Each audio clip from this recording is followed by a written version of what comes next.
એ લાઠી charge જેવી રીતે આમ ઘેટા બકરાને ઢોરને નહીં મારતા હોય, ભેંસ દોવા ન દે ને તો આપણે લાકડીએથી મારતા હોય એને ઇન્જેક્શન દઈને, એ એના માટે સામાન્ય હતું. એનાથી વધારે ક્રૂર મેં દ્રશ્યો જોયા છે. રાજુભાઈ નો ડાઉટ ખેડૂતો માટે ખૂબ લડે છે, ખૂબ સારા ઉમદા વ્યક્તિત્વ છે, પણ ક્યાંક ને ક્યાંક વિશ્વાસ તો તૂટ્યો છે. ચોક્કસથી મોબાઈલમાંથી વિડીયો ડિલીટ કરો. હા, ચોક્કસથી કહું છું, તમારા માધ્યમથી સ્પષ્ટ રીતે કહું છું કે મારે એ બંને મોબાઈલમાંથી એ વિડીયો ડિલીટ કરીને પછી જ મને મારો મોબાઈલ આપવામાં આવ્યા છે. પ્રવીણ ડ્રાઈવ લાઈવમાં બોલે છે કે બેસો બેસો બેસો બેસો, છતાંય તંત્ર ત્રાટકે છે. હું વારંવાર આ શબ્દ વાપરું છું કેમ કે ત્રાટકે જ છે, રીતસરના એ લોકો ત્રાટકે છે. તમને જાણીને નવાઈ થશે કે હળદરમાં મેં રાજુભાઈને પ્રથમ વખત જોયા હતા ને એમની સ્પીચ મેં પ્રથમ વખત સાંભળી હતી. તો એ અવાજ હવે ક્યાંક ને ક્યાંક બધાય મિસ કરે છે ને હું કરું છું. અને એવો ઢોર મારવામાં આવે, હું ત્યારે સામેના મકાન ઉપર બીજી અગાસી ઉપર શૂટ કરતી હતી અને એ ચીસો મારા કાનમાં હજી એ ગુંજે છે. એ તો ખરેખર જનતાની સામે આવ્યું જ નથી. ખેડૂતની દીકરી છું એટલે સાહસ એ લોહીમાં મીડિયાને કહું છું કે ત્યાં સુધી અહીંથી ન જતા જ્યાં સુધી ખેડૂતોનું આંદોલન પૂર્ણ ન થાય. કે ભાઈ જગતના તાતની જે અનાજ પકવે છે, જે આખા જગતને ખવડાવે છે, એ અનાજ પકવતા ખેડૂતની આ દશા હોય. એટલે ખાલી ખેડૂતની દીકરી નથી અને ખાલી મીડિયા પત્રકારે નથી કે ઓફિસમાંથી બેસીને વાતો કરું, એ પરિસ્થિતિને ખૂબ નજીકથી જોઈ છે એટલે અહીંયા સુધી ફીલ થતું હતું. એ અવાજમાં કદાચ ગુજરાતની જનતાએ જોયું હશે કે અંદરથી અવાજ હતો. મારા મમ્મી પપ્પાને મેં સ્પષ્ટ રીતે ફોન કરીને એમ કીધું હતું કે પપ્પા સત્ય બોલશો ને તો કદાચ ક્યારેક જેલમાં જવું પડશે, એટલે તૈયારી ત્યાં સુધીની છે. આજે સ્પષ્ટ તમારા માધ્યમથી કહું છું, કેટલાય એવા દ્રશ્યો છે જે હકીકતમાં ગુજરાતની જનતા સામે આવ્યા જ નથી. કેટલાય એવા દ્રશ્યો છે, એ ઢોર મારના દ્રશ્યો, એ ચીસો મારા કાનમાં હજી એ સંભળાય છે.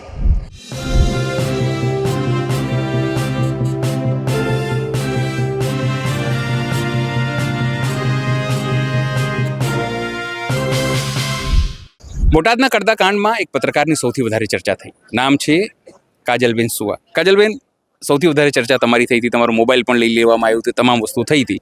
એ બધું અમે લોકોએ ફેસબુક પર જોયું હતું એ સમય દરમિયાન. આજે તમારું નામ લઈને સ્ટેજ ઉપરથી એના પછી પણ તમે તો ખેડૂતોની વચ્ચે ગયા, બધું લોકો સાથે રહ્યા, એક એક વાત તમે લોકો સુધી પહોંચાડી, ગુજરાતની જનતા સુધી શું થઈ રહ્યું છે, કારણ કે મેઇન સ્ટ્રીમ મીડિયા એટલું બધું લેતું નહોતું એ સમય દરમિયાન. કેવો ભાવ છે એને લઈને? ચોક્કસથી એક ખેડૂતની દીકરી છું, વારંવાર કહું છું ને આજે પણ કહું છું કે એક મધ્યમ વર્ગ પરિવારમાંથી આવું છું અને યુટ્યુબ અને ન્યૂઝ સાથે 2022થી સંકળાયેલી છું. મારા પોતાના યુટ્યુબ ચેનલ છે અને જ્યારે બોટાદમાં કડદાકાંડ થયો ત્યારે મને તમને કહેતા કદાચ ગુજરાતની જનતાને પણ નવાઈ લાગશે કે મેં ત્યારે BS9 TV ન્યૂઝ જોઈન કર્યું હતું, એના માત્ર 32 દિવસ થયા હતા.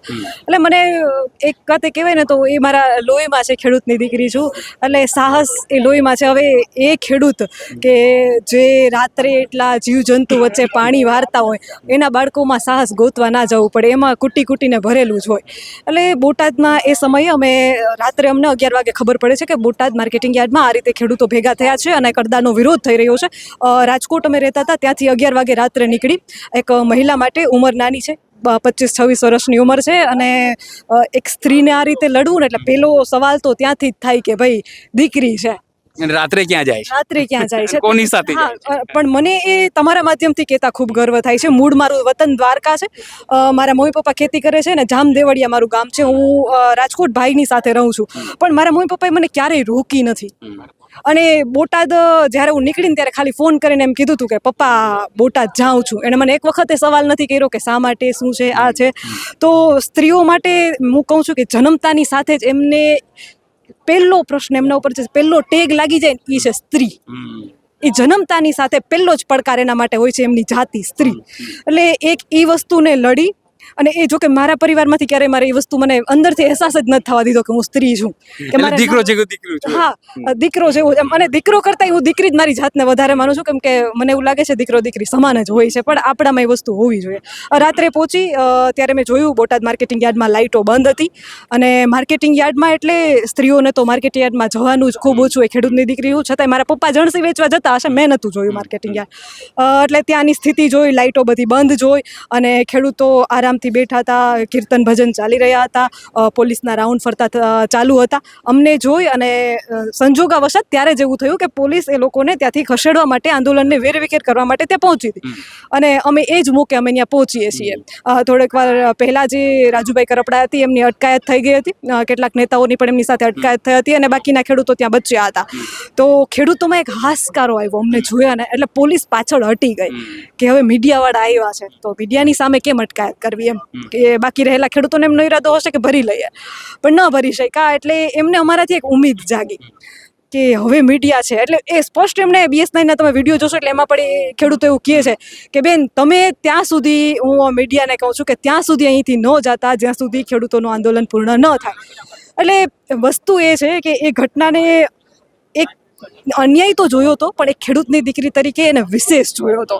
અને એ લાઠીચાર્જને ફીલ બી થયું મને કે મેં એ વસ્તુને જોઈ કે ભાઈ જગતના તાતની જે અનાજ પકવે છે, જે આખા જગતને ખવડાવે છે, એ અનાજ પકવતા ખેડૂતની આ દશા હોય, આ દશા હોય ખરી. કેમ કે અમે જોયું છે અમારા માતા પિતાને એ તડકામાં કામ કરતા જોયા છે. અમે ખુદે મગફળી વીણી છે, થ્રેસરના કામ કર્યા છે. અમને ખબર છે કેટલું અઘરું હોય. તમે નવા મગફળી ભેગું કરવાનું, પહેલા દિવસથી કામ શરૂ થાય ને એટલે 2 દિવસ તમે ઊભા ન થઈ શકો, તમારી કમર દુખે, શરીર જલાઈ જાય આખું. એ સ્થિતિમાં અને દાળિયા એ સમય એવો હોય કે 1000 રૂપિયા દો ને તો મગફળી ભેગી કરવા માટે એક મજૂર ન મળે. એ બધી સ્થિતિ અમે જોઈ છે. ને પછી એ સ્થિતિ અમે જોઈ છે કે માર્કેટિંગ યાર્ડમાં કેટલા ભાવ મળે. અમે એ પણ જોયું છે કે કોથળાનો વજન બાદ કરવામાં આવે. એટલે ખાલી ખેડૂતની દીકરી નથી અને ખાલી મીડિયા પત્રકારે નથી કે ઓફિસમાંથી બેસીને વાતો કરું, એ પરિસ્થિતિને ખૂબ નજીકથી જોઈ છે. એટલે અહીંયા સુધી ફીલ થતું હતું. એ અવાજમાં કદાચ ગુજરાતની જનતાએ જોયું હશે કે અંદરથી અવાજ હતો. જે દિવસે કડદાકાંડ થયું, જે દિવસે હળદળમાં જે ઘટના ઘટી, ત્યાં પણ તમે એના સાક્ષી હતા તમામ વસ્તુઓના. એ કેવી ઘટના હતી અને શું અહેસાસ થયો એ દિવસે? પોલીસનું વરવું સ્વરૂપ તમે જોયું હશે ત્યારે. પોલીસ જે ઘરમાં ઘૂસીને મારતી હતી, બહેનો ના જોવે, પુરુષો ના જોવે, કોઈને પણ જેને મળે એને ફટકારતી, જાણે બદલો લેવા જ આવ્યું એવું લાગતું. આ બધું થયા પછી જ્યારે મેં અવાજ ઉઠાવ્યો ને ત્યારે ઘણા બધા ખેડૂતોની, જાગૃત નાગરિકોની એવી કમેન્ટ હતી કે બેન ધ્યાન રાખજો, હવે તમે ટાર્ગેટ ઉપર છો કારણ કે તમે સત્ય બોલો છો. તો તમારા માધ્યમથી કહું છું કે કદાચ જેલમાં જવું પડે ને, સત્ય બોલ્યા પછી જેલમાં જવું પડે ને, તો મારું મેં નવું ચેનલ શરૂ કર્યું છે, ગુજરાતનો અવાજ. મારા મમ્મી પપ્પાને મેં સ્પષ્ટ રીતે ફોન કરીને એમ કીધું હતું કે પપ્પા સત્ય બોલશો ને તો કદાચ ક્યારેક જેલમાં જવું પડશે. એટલે તૈયારી ત્યાં સુધીની છે, બાકી આ વસ્તુમાં ઉતરા જ ન હોઈએ. જેલથી ડર નથી લાગતો અને સત્ય બોલવું એ મારો ધર્મ છે. ધર્મ ગ્રંથોને પહેલાંથી મનમાં ભરેલા છે કે ગમે એવી પરિસ્થિતિ આવી જાય, જે છે એ તો હું બોલીશ જ. એટલે ત્યારે જે મેં પરિસ્થિતિ જોઈને આજે સ્પષ્ટ તમારા માધ્યમથી કહું છું, કેટલાય એવા દ્રશ્યો છે જે હકીકતમાં ગુજરાતની જનતા સામે આવ્યા જ નથી. કેટલાય એવા દ્રશ્યો છે, એ ઢોર મારના દ્રશ્યો, એ ચીસો મારા કાનમાં હજી એ સંભળાય છે. જ્યારે કોઈ બોટાદનું, હળદળનું નામ લે ને તે મારા મનમાં એ દ્રશ્યો આમ સ્પષ્ટપણે મને દેખાય. એક બીજા માળ ઉપર એક ઘર હતું, ત્યાં ઝાડી જેવું હતું, જે આપણે માછલી પકડવાની જે ઝાડી હોય ને એના ફરતે, ઘર ફરતે બીજા માળે ઝાડી લગાવેલી હતી. તો બધા ત્યાંથી ભાગીને ખેડૂતો એ બીજા માળે જાય છે. એની પાછળ પ્રશાસન, પોલીસ પડે છે અને એવો ઢોર મારવામાં આવે. હું ત્યારે સામેના મકાન ઉપર બીજી અગાસી ઉપર શૂટ કરતી હતી અને એ ચીસો મારા કાનમાં હજી એ ગુંજે છે. એ તો ખરેખર જનતાની સામે આવ્યું જ નથી. એ લાઠી ચાર્જ જેવી રીતે આમ ઘેટા બકરાને ઢોરને નહીં મારતા હોય, ભેંસ દોવા ન દે ને તો આપણે લાકડીએથી મારતા હોય એને ઇન્જેક્શન દઈને, એ એના માટે સામાન્ય હતું. એનાથી એ વધારે ક્રૂર મેં દ્રશ્યો જોયા છે. અને મારા 2 મોબાઈલ આજે તમારા માધ્યમથી કહું છું કે મારા એ 2 મોબાઈલ લઈ લેવામાં આવ્યા હતા. શા માટે લઈ લેવામાં આવ્યા હતા? એમાં એવું શું હતું? એમાં એવા કયા દ્રશ્યો કેપ્ચર થયા હતા કે તમારે મારું મોબાઈલ જપ્ત કરવો પડ્યો? મારા ગળામાં આઈ કાર્ડ હતું. એ વિડીયોમાં બધાએ લાઈવમાં જોયું હશે, તમામ મીડિયામાં, કે હું ગળામાંથી આઈ કાર્ડ બતાવતી હતી કે તમે જો મારા ગળામાં આઈ કાર્ડ પહેરેલું છે, છતાંય મને રોકવામાં આવી રહી છે. શા માટે?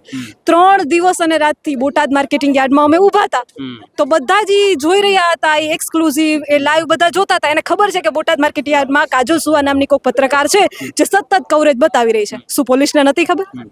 શું મારો ચહેરો પોલીસે નહોતો જોયો? કેમ કે બધા માણસો ક્યારે પણ કોઈ પણ ઘટના બને તો શેમાં જોતા હોય? ન્યૂઝમાં જોતા હોય ને.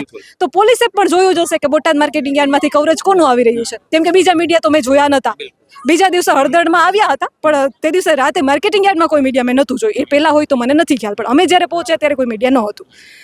તો સવાલ એ સીધો છે કે કંઈક હતું ને, એવું કંઈક તો હતું. ડિલીટ થયું એમાંથી. હા ચોક્કસથી ઓકે ચોક્કસથી તમારા મોબાઈલમાંથી વિડીયો ડિલીટ કરવા હા ચોક્કસથી કહું છું, તમારા માધ્યમથી સ્પષ્ટ રીતે કહું છું કે મારે એ બંને મોબાઈલમાંથી એ વિડીયો ડિલીટ કરીને પછી જ મને મારો મોબાઈલ આપવામાં આવ્યા છે.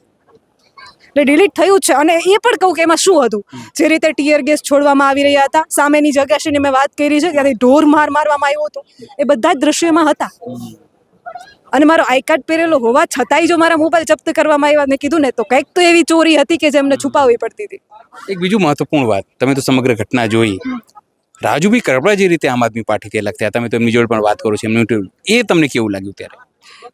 હળદરની ઘટનાની વાત કરું છું. હા, હળદરની ઘટનામાં એ સમયે મેં જોયું છે પ્રવીણ રામ અને રાજુ કરપડા, ત્યારે અમે લાઈવમાં હતા. એટલે જે સત્ય છે એ મારું કહેવું મારી ફરજ છે, નિષ્પક્ષ રીતે મારે કહેવું પડે. જ્યારે BS9ના લાઈવમાં પણ તમે જોશો કે પ્રવીણ રામના એ શબ્દો હતા, જ્યારે ખેડૂતો ત્યાં બેઠેલા લોકો શાંતિથી બેઠા હતા, ત્યારે પ્રવીણ રામનો એ શબ્દ હતો કે બધા બેસી જાઓ. એ લાઈવમાં પણ તમે જોશો, ક્યાંય એમણે જનતાને ઉશ્કેરવાનો પ્રયત્ન નથી કર્યો કે તમે પણ ઊભા થઈ જાઓ. બધા એ પ્રવીણ રામ લાઈવમાં બોલે છે કે બેસો બેસો બેસો બેસો, છતાંય તંત્ર ત્રાટકે છે. હું વારંવાર આ શબ્દ વાપરું છું કેમ કે ત્રાટકે જ છે. રીતસરના એ લોકો ત્રાટકે છે. એક અંતિમ પ્રશ્ન, રાજુ કરપડા જે રીતે આમ આદમી પાર્ટીથી અલગ થયા, એને તમે કઈ રીતે જોવો છો? ચોક્કસથી કોઈ પણ એક વસ્તુ હોય ને એ વિશ્વાસ ઉપર ટકેલી હોય. કોઈ પણ ઇમારતનો પાયો, મજબૂત પાયો તમે જ્યાંથી એના મૂળ નાખ્યા હોય ને ત્યાંથી હોય. તો રાજુભાઈનું મૂળ આમ આદમી પાર્ટી હતી. અને ખેડૂતોને તમે વિચારો કે કયો ખેડૂત વર્ગ એવો હતો જે રાજુભાઈને સમર્થન કરતો હતો, જેમને પરિવર્તન જોતું હતું, જે ખરેખર માર્કેટિંગ યાર્ડના ભાવથી, કડદા જેવા શોષણોથી, જંતુનાશક દવાના મન થાય એવા ભાવથી, ખાતરોની લાંબી લાઈનોથી, કમોસમી વરસાદમાં ન મળતા વળતરથી કંટાળેલા ખેડૂતો હતા જે તેમને સમર્થન કરતા હતા, જેમને ખરેખર પરિવર્તન જોતું હતું. એ લોકોની ઉમ્મીદ તો તૂટી છે ને. રાજુભાઈ નો ડાઉટ ખેડૂતો માટે ખૂબ લડે છે, ખૂબ સારા ઉમદા વ્યક્તિત્વ છે, પણ ક્યાંક ને ક્યાંક વિશ્વાસ તો તૂટ્યો છે. તમને ગમ્યું અલગ થયા તો?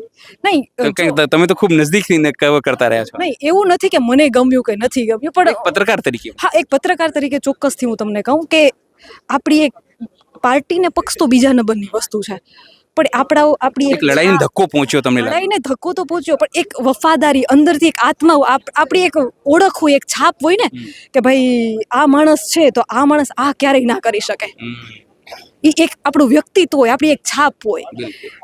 રાજુભાઈ ચોક્કસથી જે રીતે લડ્યા, એમનો હળદરમાં હું તમને જાણીને નવાઈ થશે કે હળદરમાં મેં રાજુભાઈને પ્રથમ વખત જોયા હતા ને એમની સ્પીચ મેં પ્રથમ વખત સાંભળી હતી. તો એ અવાજ હવે ક્યાંક ને ક્યાંક બધાય મિસ કરે છે ને હું કરું છું. સ્વાભાવિક છે. આ હતા કાજલબેન, જેમણે સંપૂર્ણ વાત કરી કે શું શું થયું હતું અને જે પરિવર્તન થયા છે એના પછી પણ તેઓ માની રહ્યા છે કે જે એક રાજુભાઈની લડાઈ હતી એ ક્યાંક ડિસ્ટ્રેક્ટ થઈ છે, પણ મૂળ વસ્તુ મોટી છે કે લડાઈ ખેડૂતોની હતી, ખેડૂતોની રહેવી જોઈએ અને ખેડૂતોની વચ્ચેની રહેવી જોઈએ. સહયોગી સંદીપ સાથે અનિલ પટેલ, સુરેન્દ્રનગર.